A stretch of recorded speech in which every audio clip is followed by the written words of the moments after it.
Hi guys, it's me, Arden Lee. I am back today with another video, and today's video is going to be a little bit different. In today's video, I want to talk about something that I find incredibly inspiring. I want to talk about the way that we incorporate fantasy and archetype into our lives, and the way that when we incorporate fantasy and archetype into our lives, we create this tension between the platonic ideal that we are invoking and the 3D reality that we're living in. But that tension is full of beauty and compassion because it mirrors the sort of existential agony and ecstasy of experiencing the beauty and awe that is in the world, but knowing that we can never quite capture it, that eventually everything that we're looking at is going to fade, that we can't keep it, that we can't hold it, we can't control it in any way. Even like I believe it's Rumi who talks about you pick a flower and it dies. The beauty of flowers, we give flowers to people to say when we say I love you, and the beauty of that is that flowers remind us that nothing lasts, that we can't hold on to it.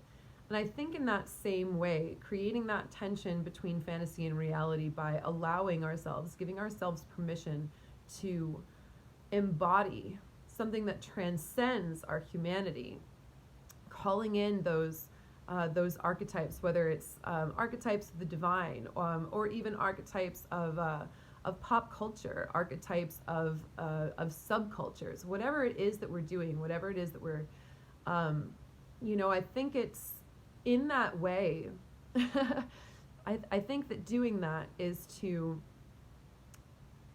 really offer a lot of generosity and a lot of empathy to those that we come into contact with, because we're saying, I understand.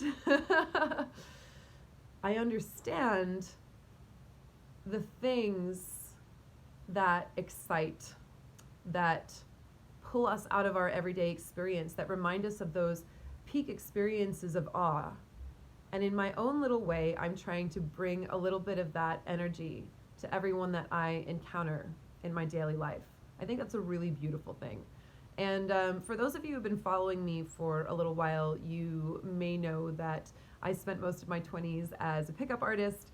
I wrote a book called The New Rules of Attraction about seduction, and really, I want to speak to this because even as I have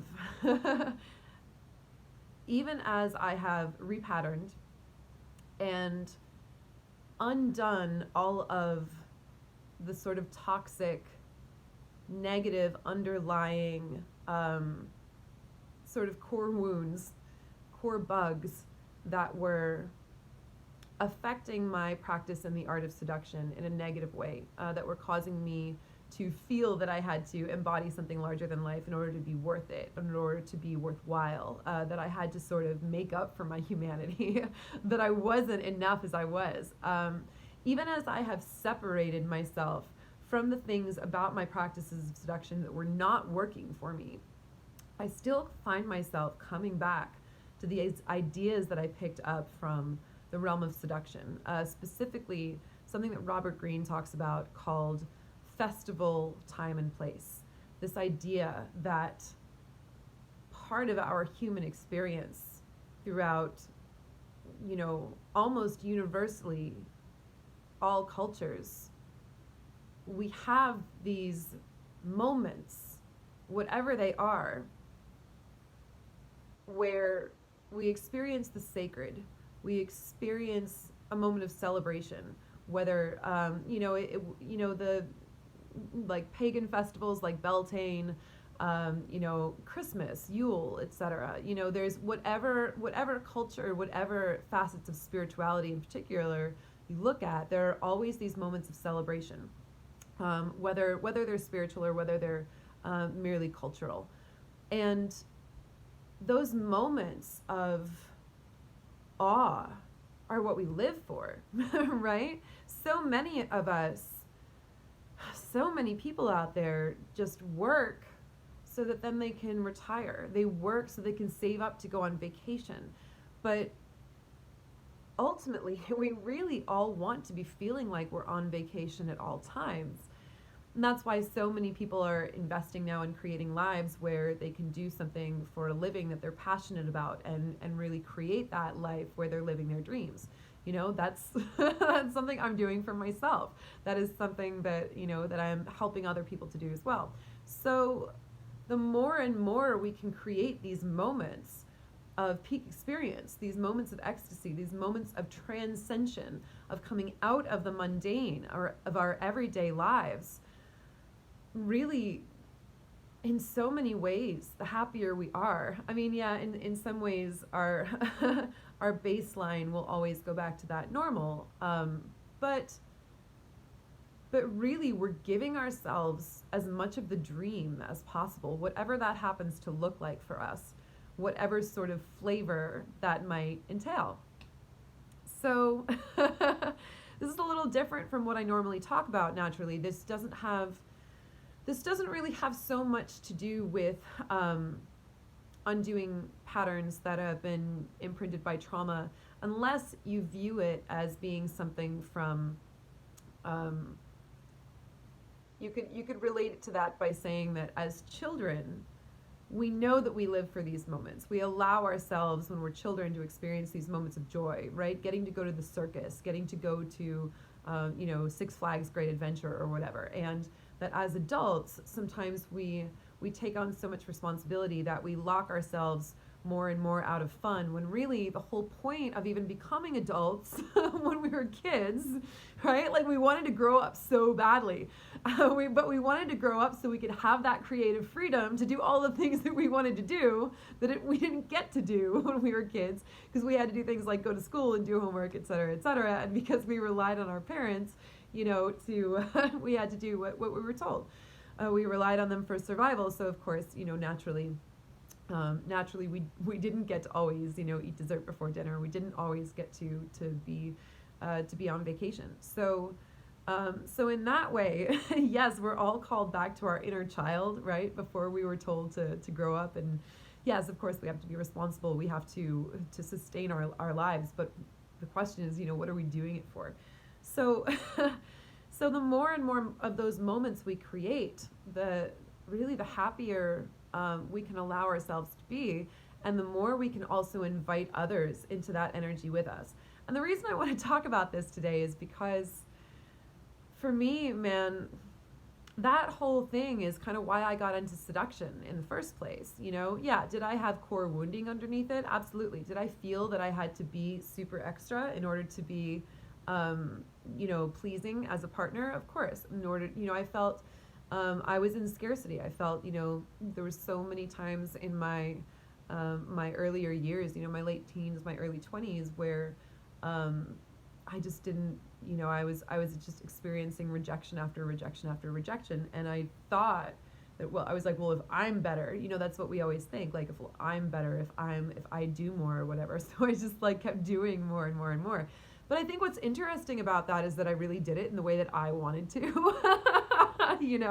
I became more and more of my own version of what I thought was cool or seductive or whatever. Because if you really look at it, if you really look what I was doing, there are a lot of rules that I actually wasn't willing to play by. There are a lot of ways that I continued to not conform, because I still wanted to express myself in a way that felt like what I wanted to do. But anyway, even as I've gotten to a much healthier place, I still really find myself loving this idea that festival time and place, this idea of suspended time, this idea of a peak experience. I really still love this idea that that's something that we can call in for ourselves more and more and more in our lives, and that we can become living embodiments of it for other people. and that we can take them on a fun emotional journey just by allowing ourselves to embrace the surreal, to embrace the uncanny. So the reason I want to talk about this today is I went to Disneyland. I'm like so serious and existential, and it turns out the whole time it's just that I went to Disneyland today, which of course is exactly the way that I would react to Disneyland, right?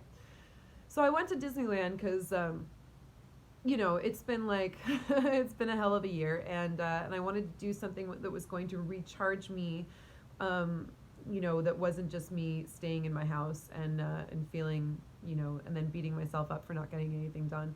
I wanted to just, I wanted to do something recreational and fun and nourishing. And I have a season pass, but I couldn't find any friends to go with me, so I was just like, I'm just gonna go. I don't care that I don't care that I'm an adult woman going to Disneyland by herself. I'm just gonna go and I'm just gonna enjoy myself. And I did that, and so I got the opportunity to really be in this kind of meditative state because, I'm in these big crowds, which I'm not in a lot of big crowds lately.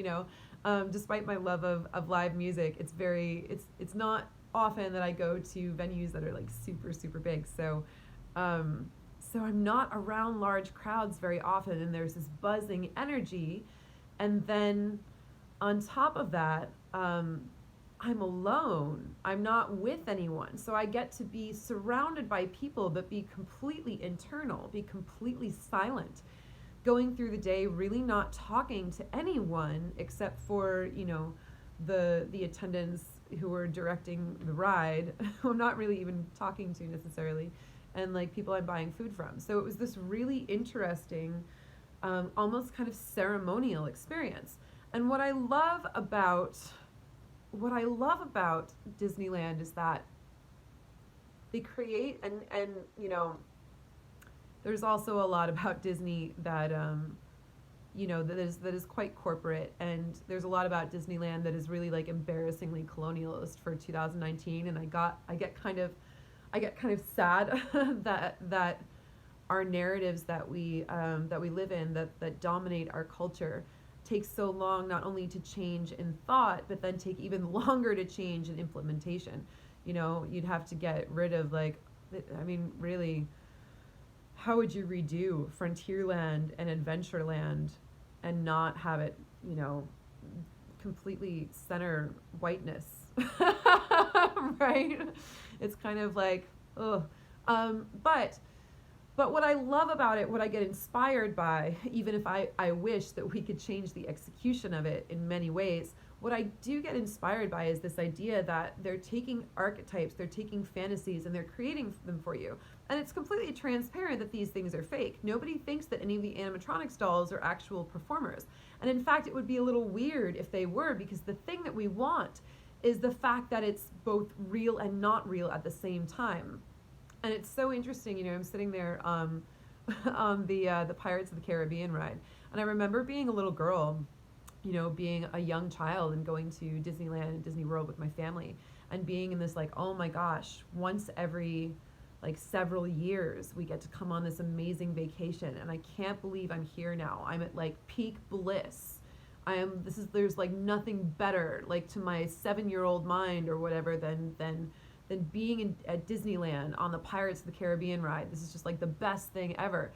And there's this yearning because you're in the boat and you realize that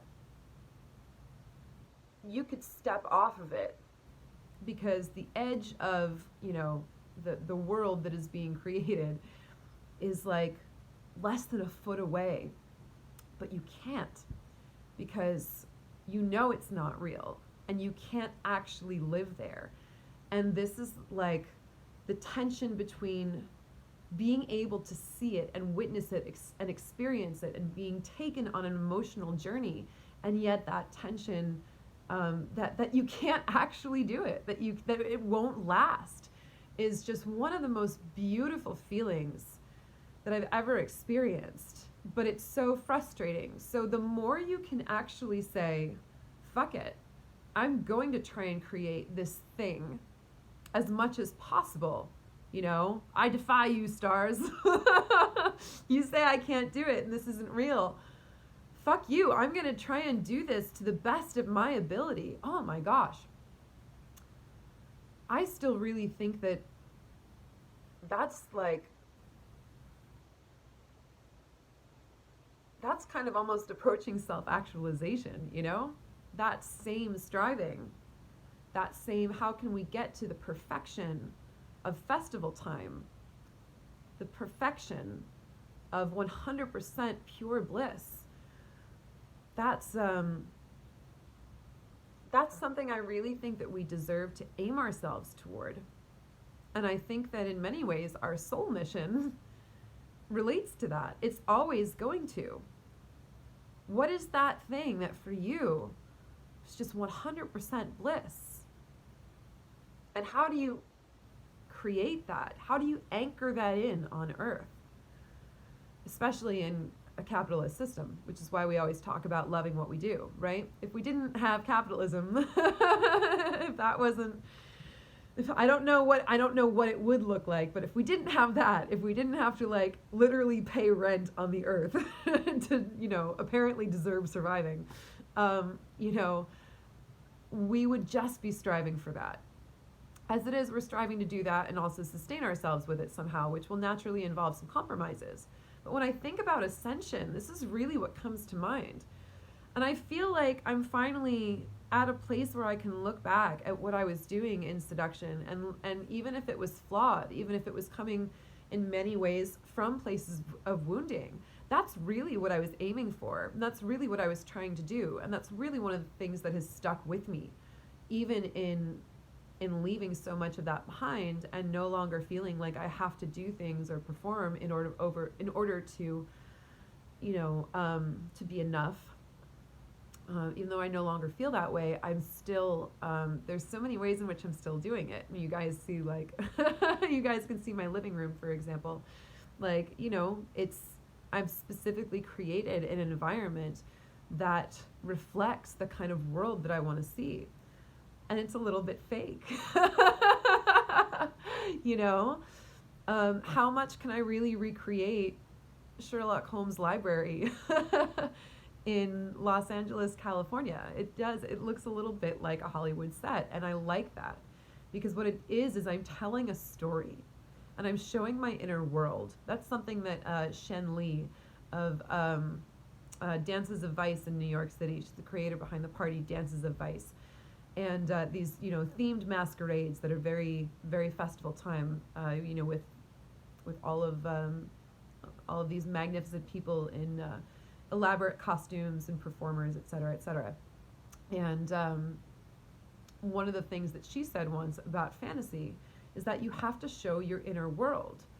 What are you creating? What are you living? What story are you telling?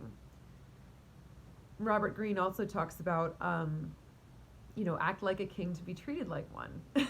And Kurt Vonnegut has always said, we are who we pretend to be. So I wanted to talk about that today. And essentially I just wanted to articulate why I think that that's important, why I think it's generous, why it's something that is still stuck with me, why it's what I loved most about seduction in the first place, and why I used seduction as a means of creating that in my life. And how even though, even in rising past that, I've still got so much passion for it. I love things that are telling a story. I love the way that we try to recreate fantasy within reality. And we understand that it's artificial, but we connect because we get the idea that someone is trying to convey to us. We get the story that they're telling us. And I think that's really beautiful, because what is more personal to us than our stories? So that's what I wanted to talk about. And I want to give people permission, because I look around a lot of times and man, you know, I stand on my balcony and I look at the balconies of the other people in my building, and they've all got the same plastic Venetian blinds that were up on those doors when we moved into the apartments. Some of them are storing their bikes on their balcony.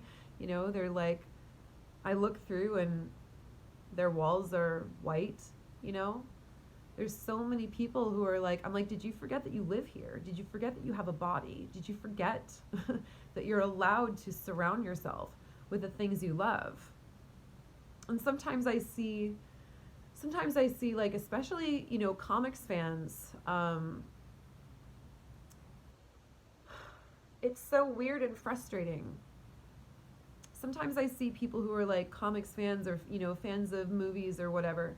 And what they do is they have like all of the paraphernalia up on the wall. All of the movie posters or the comics, you know, the action figures, whatever on the shelves. And there's nothing wrong with that. That's great if it makes you happy. Perfect. But I look at that and I'm like, why wouldn't, that's not the world of the story, right? That's you surrounding yourself by the fandom. But don't you deserve to live in that story that you're creating?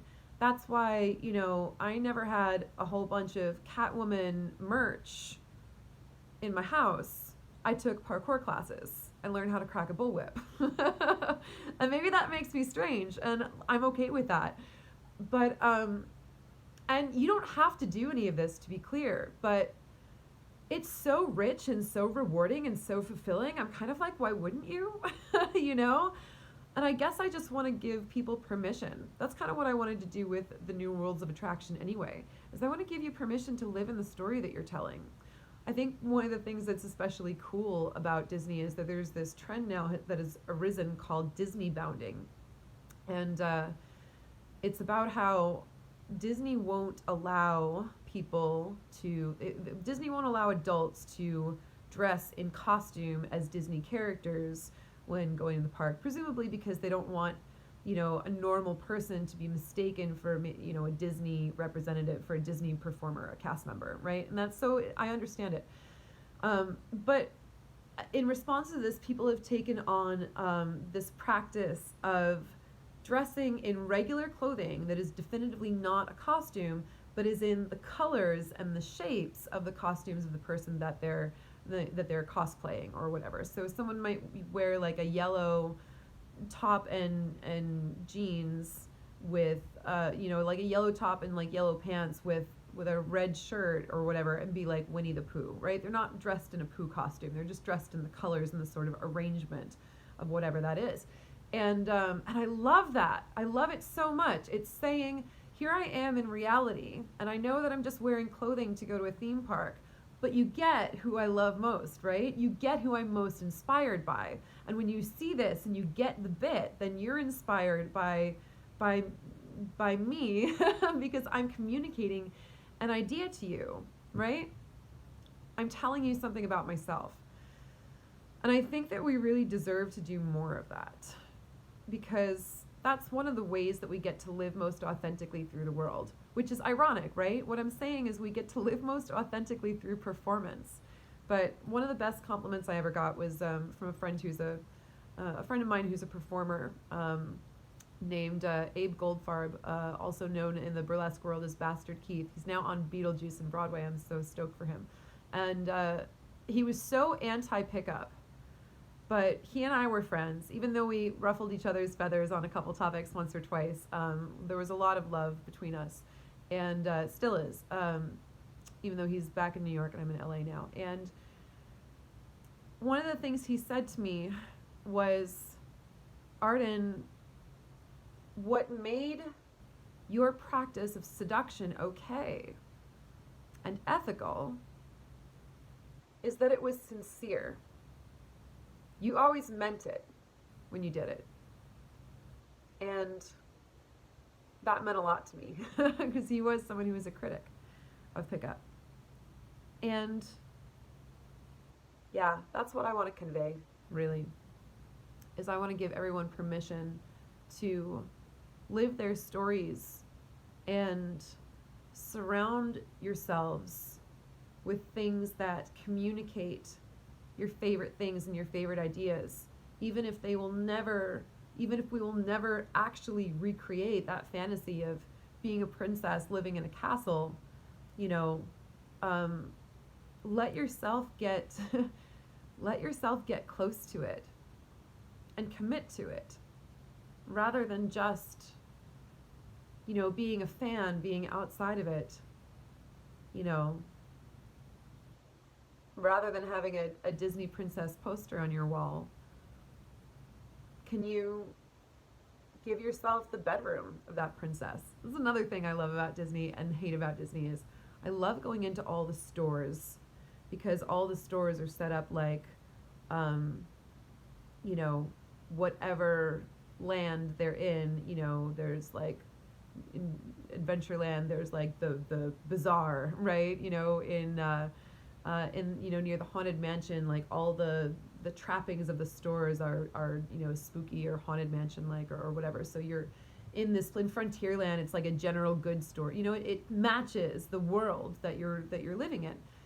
But you walk in and there's all this just Disney merch. And I'm like, I want to buy something here, but I don't want to buy anything that's here. You know, I want to live in the fantasy. I want to buy the actual thing. I want to buy like the decor that you have hanging on the walls that actually isn't for sale. Which is funny. That's like, you know, so much of it is what my house looks like is exactly that, right? And I invite you to live a little more like that, basically. I invite you to live a little less, you know, in the merch and a little more in the fantasy itself, whatever that looks like for you. And I wish more people did that, because it would make it easier to get to know them. You know, it would be easier to really see their heart. And those people that I always gravitate to, that I always end up really loving, are those people who are willing to commit to their fantasy and put it out there wholeheartedly. So I give you permission to do that too. I know this video is a little long now, but yeah, but this is personal, and I wanted to give myself permission to talk about it. So even though, and in a way, you know, it actually does have something to do with repatterning, because it's just about changing our idea of what possibilities are available to us, and opening ourselves back up into that mindset of believing in pure bliss the way that we did when we were children, and giving ourselves that experience as much as possible now that we have creative freedom as adults. So thanks for watching. I'll see you in the next video.